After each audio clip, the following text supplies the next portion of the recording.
Chef Kim here. Well, today we're going to be doing something different from everything I've done before. We're going to do a bread. This is the first yeast bread that I'll be doing, but certainly not the last. Now this is also a very special bread because it is gluten-free.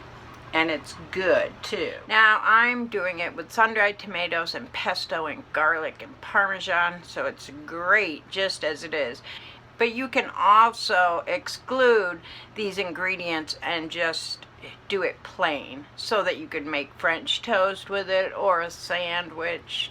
But remember, when it doesn't have gluten, it doesn't last very long. The shelf life is very short, so you need to either freeze it in slices and just pull it out as you need it.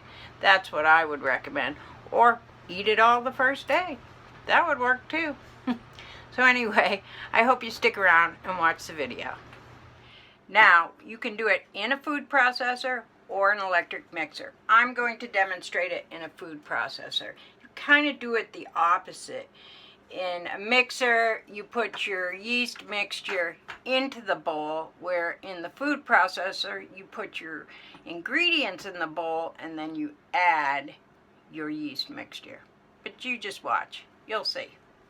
So here's our water, and it's a little above body temperature, so it's about 110.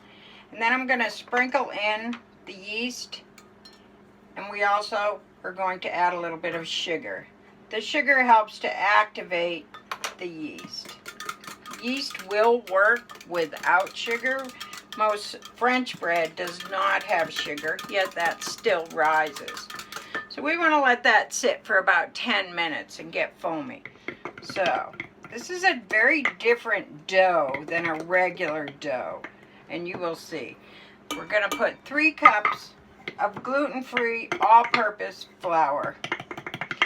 Now, I imagine you can probably use different types of gluten-free flour, like rice or garbanzo bean. This is kind of a mixture of it all. And next, we're going to add some salt, some sugar, some xanthum gum. When you're baking with gluten-free flour, you need to use xanthum gum. Rice wine vinegar, kind of interesting, right? And then we're going to add some egg whites. Now I want you to lightly beat these, and that means just until they're foamy. And it's all right to let them sit out at room temperature for a little bit. They'll whip up a little easier. So that's about it, okay? Just till it's foamy. So let's add those. We need some olive oil.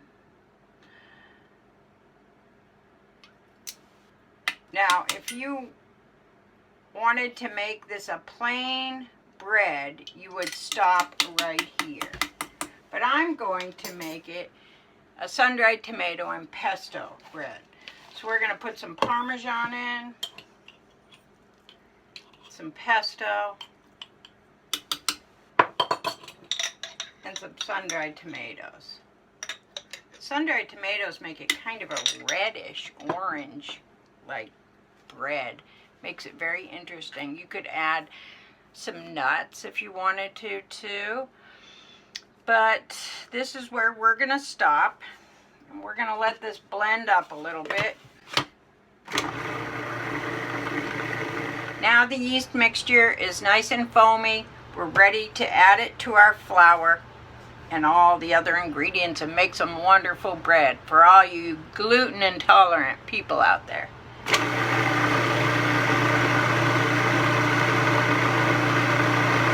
You add it in a slow, steady stream.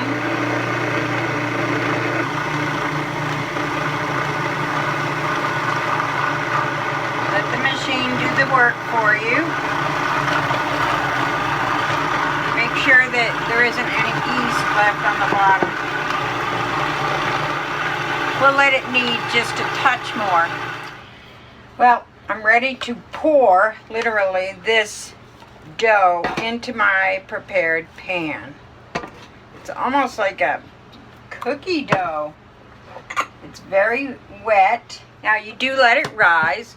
like any other bread dough. I have to say, it's kind of a sticky, gooey, messy dough. Well, here's our bread, and this has been about 20 minutes, and as you can see, it's risen right up to the top. I'm going to go ahead and put it in a 350 oven. Well, I'm checking the bread. It's been about 35 minutes. And look. Smells good. Homemade, gluten-free bread. Thanks for watching, guys. Happy cooking. Or rather, happy baking.